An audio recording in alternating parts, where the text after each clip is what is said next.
하나님이 우리의 시각과 마음을 넓혀주시기를 간절히 소원합니다. UCLA의 한 의대 교수가 이제 머지않아 공부를 마치고 환자들을 진료하게 될 학생들에게 사례를 나누면서 질문합니다. 여러분도 한번 판단해 보세요. 아버지는 매독이고 어머니는 폐결핵 환자입니다.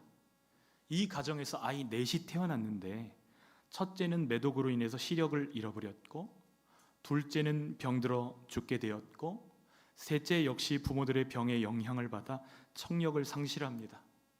넷째는 결핵 환자가 되었습니다. 만약 이런 때에 어머니가 또 임신을 했다면 그대들은 어떻게 처방하겠습니까? 여러분, 어떻게 해야 되죠? 이 클래스에 모여있던 의사들은 이렇게 대답하였습니다. 마음은 안 되죠. 아버지가 매독이고 어머니가 폐결핵이고 이미 낳은 아이 넷도 상태가 좋지 않은데 이러한 악조건에서 아이를 또 낳으면 어떻게 되겠습니까? 당연히 낳으면 안 됩니다. 그러자 교수가 낮은 소리로 대답합니다. 여러분은 지금 베토벤을 죽였습니다.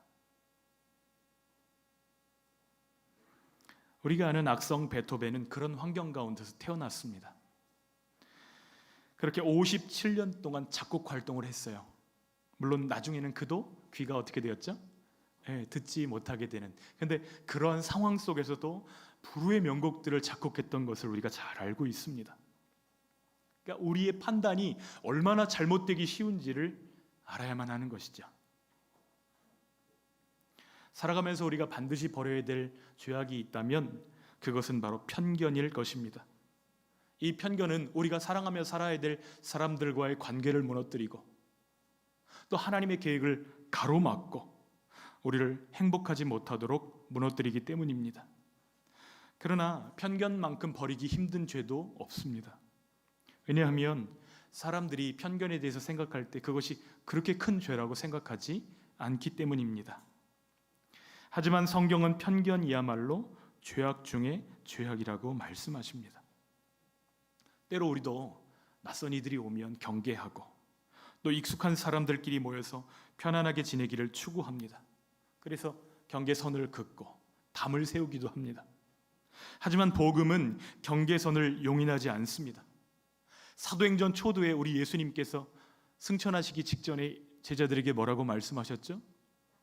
성령이 너희에게 임하시면 예루살렘과 온 유대와 사마리아와 땅 끝까지 이르러 내 증인이 되리라. 오히려 경계를 지우시고 담을 허무시는 것이 예수님의 사역인 것입니다. 그렇다면 우리는 어떻게 편견에서 자유로운 삶을 살아갈 수 있을까요? 오늘 본문은 이 지혜를 줍니다. 알고 낮추고 연습하라, 이렇게 말씀하십니다. 우리가 어떻게 편견에서 자유로운 삶을 살아갈 수 있을까요? 먼저는 우리 안에도 이 편견이 있음을 알아야 한다는 사실입니다. 초대교회 성도들 편견에서 자유로웠을까요? 그렇지 못합니다. 레위기 10장과 신명기 14장을 보면 이스라엘 백성들이 가나안 땅에 들어가 살 때에 먹을 수 있는 정한 음식에 대해서 기록하였습니다. 정한 음식 외에 다른 음식은 무슨 음식일까요? 부정한 음식이에요. 그래서 정한 음식만 먹고 부정한 음식은 먹지 못하도록 음식법을 세워주십니다. 이 음식법을 주시는 목적이 무엇이죠? 가나안 사람들과 같이 그 땅에 살아갈 것이지만 그 땅에 혼합되어 버리지 말고 너희들의 거룩한 정체성을 지키면서 오히려 그 땅을 정복해 나아가라고 말씀하시는 것입니다. 구별된 삶을 위해서 음식법을 주신 것입니다.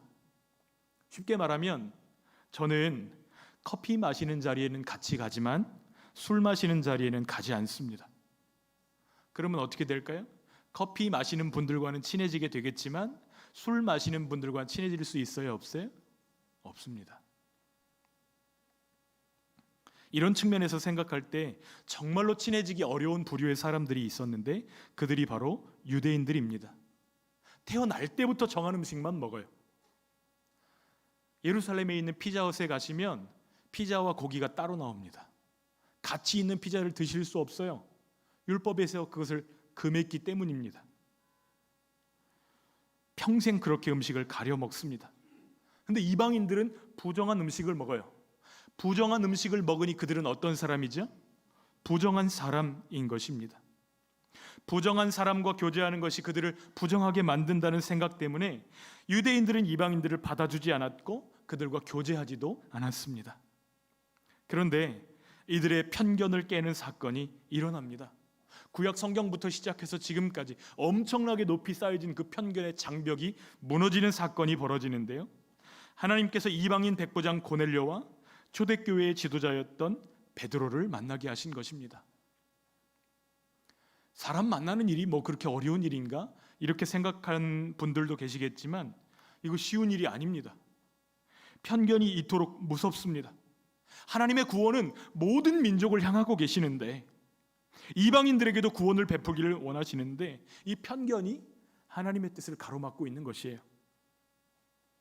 그래서 하나님은 베드로에게 환상을 보여주십니다. 베드로가 배가 고파서 뭐라도 좀 먹어야 되겠다 이렇게 생각날 즈음에 그 찰나에 환상을 보게 됩니다. 하늘이 열리고 보자기 같은 것들이 내 귀퉁이가 메어서 내려오는데 그 안에 짐승들이 가득 들어 있어요. 하늘에서 소리가 들리기 시작합니다. 잡아먹어라. 근데 보니까 정한 음식일까요? 부정한 음식일까요? 온통 다 부정한 것들 뿐입니다. 베드로야, 일어나 그것들을 잡아먹어라. 언제는 율법에 금하신 것인데 이제는 잡아먹으라고 말씀합니다. 베드로가 어떻게 했을까요? 주님, 저는 못하겠습니다. 저는 속되거나 부정한 것을 지금까지 먹은 적이 없습니다. 그러자 두 번째로 음성이 들려옵니다. 하나님께서 깨끗하게 하신 것을 속되다고 말하지 말라. 이러한 환상이 총 3번 있은 후에 보자기가 베드로 앞에서 들려져 올라가 버립니다. 후에 베드로가 이 환상의 의미를 깨닫게 됩니다. 이 환상은 먹는 것에 대한 이야기예요? 편견에 대한 이야기예요? 편견에 대한 것이었어요. 이방인에게도 복음을 전하기 원하시는 하나님의 마음, 하나님의 뜻을 3번의 환상을 통해서 보여주신 것입니다. 그래서 하나님이 베드로 안에 있었던 그 크고 높은 편견의 복을 보게 하시고 알게 하신 것입니다. 여러분, 내가 아프다는 것을 알아야 그제야 비로소 치료를 받을 수 있는 것처럼 내 안에 편견이 있다는 것을 알아야 편견의 지배에서 벗어날 수 있는 것입니다. 이것이 첫 번째입니다. 두 번째, 우리는 어떻게 편견에서 자유로운 삶을 살아갈 수 있을까요? 우리 마음을 낮춰야 합니다. 필립 얀시의 놀라운 하나님의 은혜라는 책에서 이런 이야기를 소개합니다. 매춘부 하나가 나를 찾아왔네. 집도 없고 몸도 병든 데다 찢어지게 가난해서 2살 먹은 딸 아이 하나 먹여 살릴 수 없는 처지였지. 울먹이며 하는 이야기가 2살 된 자기 딸을 변태 성욕자들한테 돈을 받고 팔아왔다는 거야. 딸의 몸을 1시간만 팔면 자기가 하룻밤 버는 것보다 수입이 좋다나? 마약 살 돈을 대려면 어쩔 수 없다더군. 차마 듣기에도 끔찍한 이야기였네. 일단은 내게 법적인 책임이 생겼지. 아동학대 사례는 무조건 신고하도록 되어 있으니까. 그 여자에게 뭐라고 말해야 할지 모르겠더군. 교회에 가서 도전 받아볼 생각은 안 해봤냐고 겨우 물어봤지. 그때 그 얼굴에 스쳐 지나갔던 충격 어린 표정은 평생 못 잊을 걸세. 교회요? 거기 뭐하러 가요? 안 그래도 충분히 비참한데 가면 그 사람들 때문에 더 비참해질 거예요. 여러분, 이 매춘부와 다른 사정이 아니었던, 다를 바 없는 수많은 여인들이 예수님을 찾아왔습니다. 그런데 그 여인들이 예수님을 피했어요? 예수님께로 파고들었어요? 예수님께로 파고듭니다. 예수님이 자신의 속과 어려운 내용과 아픈 내용들을 이미 다 알고 계세요. 부끄러운 내용들을 다 알고 계셨어도 예수님을 피한 것이 아니라 어려울수록 예수님께 더 가까이 나아갔습니다. 자신이 비참할수록 예수님을 피난처로 삼았기 때문입니다. 예수님께 모여들었던 수많은 아픈 인생들이 그분의 제자를 자처하는 사람들을 거부하고 있다는 것입니다. 여러분, 어떻게 된 일이죠? 우리가 회복하고 다시 붙들어야 할 복음의 내용은 무엇이죠? 복음에는 차별이 없다는 것입니다. 교회의 문턱을 낮춰야만 합니다. 로마서의 바울이 이렇게 고백합니다. 함께 읽겠습니다. 내가 복음을 부끄러워하지 아니하노니 이 복음은 모든 믿는 자에게 구원을 주시는 하나님의 능력이 됨이라. 먼저는 유대인에게요 그리고 헬라인에게로다. 여러분, 복음이 사람을 차별하지 않는 이유가 무엇이죠? 복음은 모든 믿는 자에게 구원을 주시는 하나님의 능력이기 때문입니다. 베드로가 이방인들을 향해 전한 복음도 다르지가 않습니다. 34절, 35절 함께 읽습니다. 베드로가 입을 열어 말하되 내가 참으로 하나님은 사람의 외모를 보지 아니하시고 각 나라 중 하나님을 경외하며 의를 행하는 사람은 다 받으시는 줄 깨달았도다. 베드로가 지금 전하고 있는 복음의 내용이 무엇이죠? 하나님도 사람 차별 안 하신다는 거예요. 그가 어느 나라 사람이든지 하나님을 경외하고 의로운 일, 이 의로운 일은 무엇이죠? 예수 그리스도를 나의 구주로 믿기만 하면 누구든지 받아주신다는 것입니다. 할렐루야. 하나님께서 이 복음을 전하라고 우리를 부르셨습니다. 예수님을 믿기만 하면 하나님과 평화를 누리는 이 복음, 그러므로 우리는 하나님과 온 세상 사이에 이 간격을 이어주는 다리 역할들을 잘 감당해야 되는 것이죠. 그러나 유대인들은 하나님의 선택을 자신들만을 위한 특권으로 이해합니다. 그래서 이방인들을 구원해서 배제하고 그렇게 편견으로 그들을 옥죄는 죄를 짓고 있는 것입니다. 하지만 하나님은 교회의 대표자였던 베드로와 이방인 백부장 고넬료를 만나게 하시면서 열방을 향한 하나님의 구원의 문을 열고 계시는 것입니다. 예수님께서 부활의 증인들에게 명령하신 것이 무엇이죠? 42절 말씀 읽겠습니다. 우리에게 명하사 백성에게 전도하되 하나님이 살아있는 자와 죽은 자의 재판장으로 정하신 자가 곧 이 사람인 것을 증언하게 하셨고. 증인의 사명은 증언인데 예수님께서 산자와 죽은 자 사이에 재판장으로 계시다, 이것을 증언하라고 말씀하십니다. 누구든지 예수님의 이름을 믿고 따르고 회개하는 자들에게 예수님은 구원자로 그들을 만나 주실 것이지만 회개하지 않는 자들에게는 심판하시는 재판장으로 그분을 만나 뵙게 될 것입니다. 그러므로 우리가 복음을 전할 때 항상 기억하고 전해야 되는 내용은 두 가지입니다. 하나님의 심판과 구원입니다. 구원만 얘기해서는 안 돼요. 그건 반쪽입니다. 하나님의 심판이 있는데 그 심판을 피할 길, 살 길, 구원 얻을 유일한 길을 우리에게 주셨다는 거예요. 그 길이 누구이죠? 이 예수님에 대해서 선지자들이 증언했던 내용이 43절에 기록되어 있습니다. 함께 읽습니다. 그에 대하여 모든 선지자도 증언하되 그를 믿는 사람들이 다 그의 이름을 힘입어 죄사함을 받는다 하였느니라. 예수 그리스도를 나의 구세주로 믿으면 너나 할 것 없이 차별 없이 다 구원받는다, 이것이 복음입니다. 구약의 선지자들은 온 인류의 죄를 담당하실 구원자에 대해서 너무나 정확하게 예언하고 있습니다. 먼저 스가랴 선지자인데요, 함께 읽겠습니다.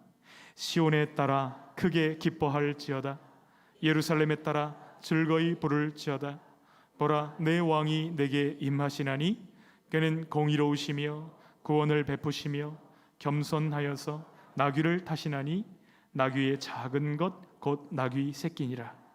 내가 에브라임의 병거와 예루살렘의 말을 끊겠고 전쟁하는 활도 끊으리니 그가 이방 사람에게 화평을 전할 것이요 그의 통치는 바다에서 바다까지 이르고 유브라데 강에서 땅 끝까지 이르리라. 아멘.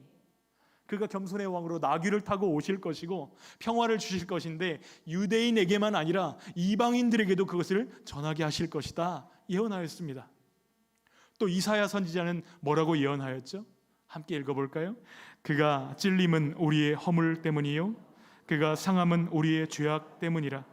그가 징계를 받음으로 우리는 평화를 누리고 그가 채찍에 맞음으로 우리는 나음을 받았도다. 우리는 다 양 같아서 그릇 행하여 각기 제 길로 갔거늘 여호와께서는 우리 모두의 죄악을 그에게 담당시키셨도다. 아멘. 유대인들의 죄악만을 그에게 담당시키신 것이 아니라 우리 모두의 죄악을 그에게 담당시키셨다 예언합니다. 베드로 사도도 선지자들이 예언했던 그 내용 그대로 예수님을 믿는 사람들이 다 그의 이름을 힘입어 죄 사함 받는다는 복음을 고넬료와 그 집 사람들에게 다 전달해 줍니다. 그때에 놀라운 일이 벌어집니다. 성령께서 이전에 유례 없었던 이방인에게 내려오신 사건이 벌어진 거예요. 43절로 45절, 조금 글씨가 작지만 한번 읽어보겠습니다. 그에 대하여 모든 선지자도 증언하되 그를 믿는 사람들이 다 그의 이름을 힘입어 죄사함을 받는다 하였느니라. 베드로가 이 말을 할 때에 성령이 말씀 듣는 모든 사람에게 내려오시니 베드로와 함께 온 할례 받은 신자들이 이방인들에게도 성령 부어 주심으로 말미암아 놀라니. 여기 지금 유대인 신자들과 베드로를 따라온 사람들이 성령 부어 주심을 보고 깜짝 놀라고 있습니다. 이들이 왜 놀라고 있는 거예요? 그렇죠. 성령 부어 주심은 유대인들의 특권이라고 생각했는데 이방인들에게 부어 주시는 이 사건 때문에 놀라고 있는 것입니다. 여전히 그들 안에 편견이 있고 선입견이 남아 있다는 사실을 발견하게 됩니다. 그런데 그들만 그런가요? 때로 우리의 모습은 어떤가요? 우리도 어떤 부류의 사람들과 내가 똑같은 죄인으로 평가받는 것을 불쾌하게 느낄 때가 있습니다. 그래서 전도 현장에 딱 나가면 사람들을 보고 마음속에서 선을 그어요. 아, 저 사람은 전도해도 될 사람, 아, 저 사람은 빨리 전도해야 될 사람, 이렇게 생각하고 다가가는 사람이 있는 반면에 또 어떤 사람은 전도지 주면 안 될 사람, 전도하면 안 되는 사람, 벌써 마음에서 선을 다 그어버립니다. 그러면 사울이 바울처럼 변화된 역사 볼 수 있어요, 없어요? 고넬료의 집에 임하셨던 그 성령의 역사 볼 수 없는 것입니다. 사람 가리지 않고 복음 전하는 것이 우리에게 주신 사명입니다. 지난 목요일에는 요 앞에 부스를 차려놓고 전도를 하고 있는데 할아버지 한 분이 왔다 갔다 하시는 거예요. 오실 때마다 물티슈 드려요. 받아가셨는데 이렇게 안 하고 또 친절하게 말합니다. 뭐 달라고 하면 또 드리고. 그랬더니 그 할아버지가 펜하고 종이 좀 내놔보라는 거예요. 왜요? 그랬더니 요 근처에 아직 교회를 못 정하고 고민하고 있는 사람이 있는데 내가 주소를 적어주겠다고 주소를 적어놓고 가시는 거예요. 아, 저 할아버지는 물티슈도 몇 개나 받아가는 거야. 여기 와서 있는 거 없는 거 다 받아가네.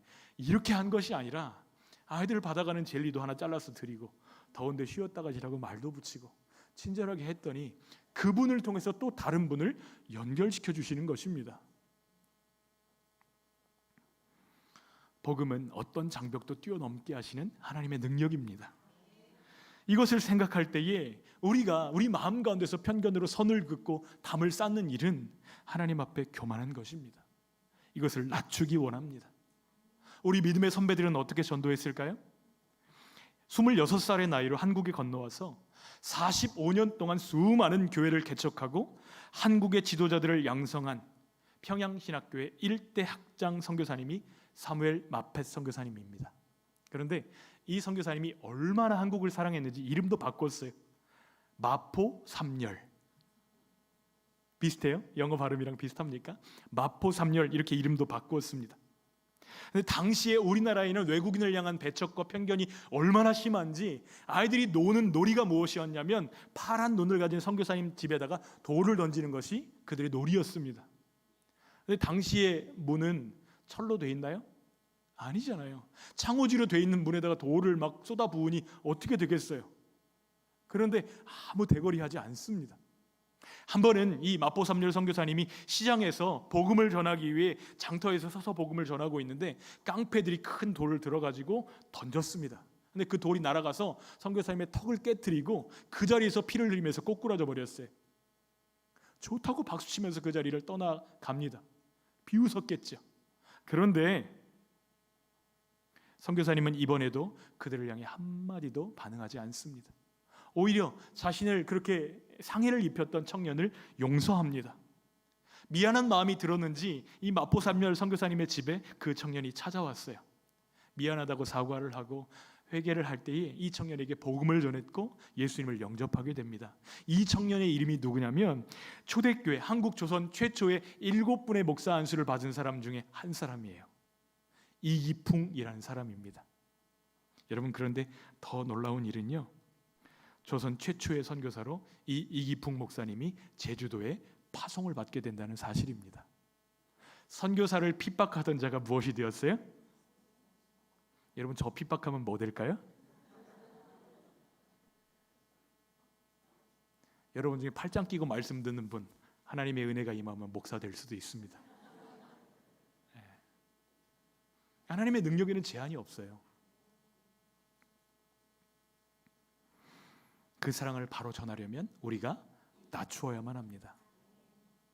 그때 마포삼열 선교사님이 신고하고 소송 걸고 그랬으면 그 영혼 얻을 수 있었을까요? 못했을 것입니다. 근데 이렇게 자신을 낮추는 것 하루아침에 안 되더라고요.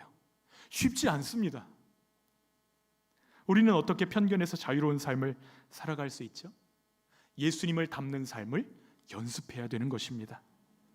윌터 A. 헬릭슨이라는 분이 훈련으로 되는 제자라는 책을 썼는데요, 이 책의 핵심 내용이 무엇이냐면 제자는 태어나는 것이 아니라 만들어진다는 것입니다. 무엇을 통해서요? 훈련을 통해서 만들어진다는 거예요. 여러분, 훈련을 받으신 분들은 아실 거예요. 그냥 교회를 30년 다닌 것보다 혹 어떤 부분에서 3년간 훈련을 집중적으로 받는 것이 우리 영혼에 강력한 변화를 일으킨다는 사실을 아실 것입니다. 그래서 사도 바울은 디모데전서 4장 7절에 이렇게 우리에게 도전합니다. 함께 읽겠습니다. 망령되고 허탄한 신화를 버리고 오직 경건에 이르기를 연습하라. 뭐라고 말하죠? 연습하라. 훈련하라는 거예요. 무슨 말이죠? 베드로는 물론이고 이방인이었던 고넬료 역시 이 경건의 훈련이 되어 있었던 사람이기 때문에 그들 안에 자리 잡고 있던 편견을 버릴 수 있었다는 것입니다. 이 고넬료가 연습했던 경건의 내용이 2절에 나와 있습니다. 2절 말씀 한번 읽어볼까요? 시작. 그가 경건하여 온 집안과 더불어 하나님을 경외하며 백성을 많이 구제하고 하나님께 항상 기도하더니, 여기 세 가지 고넬료의 특징을 이야기합니다. 하나님을 경외하며 백성을 구제하고 항상 기도했다, 이렇게 말씀합니다.